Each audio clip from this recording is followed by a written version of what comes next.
Okay, so I posted the answers, but let's go ahead and go over it, walk it through in case that is you need a little bit more insight into these problems.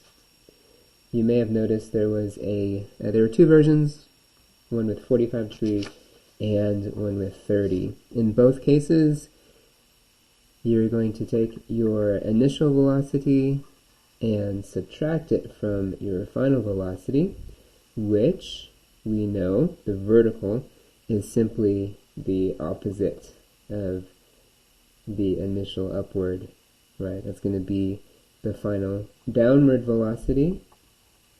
So you end up with those, which equals basically twice the initial vertical velocity. Divide that by gravity, and for 30 degrees you end up with 2.51 seconds. For 45 degrees you end up with 3.55. If you went with the 0 over here velocity, then you'll have 0 minus your initial vertical velocity over 9.8 meters per second squared.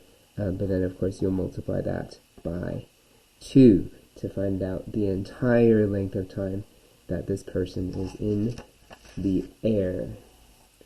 On the second problem, and this one we're on the 45 degree version, we have the, so we're looking for the height, so I'm going to go back to this diagram for just a moment.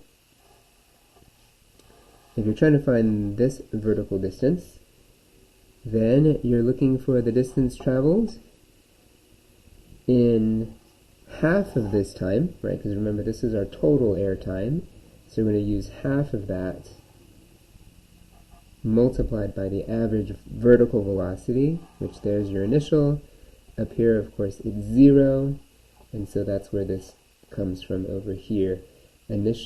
Final plus initial divided by 2 for the average, multiplied by half of the total air time to give you 15.4 in the case of 45 degrees, and 7.72 in the case of the 30 degree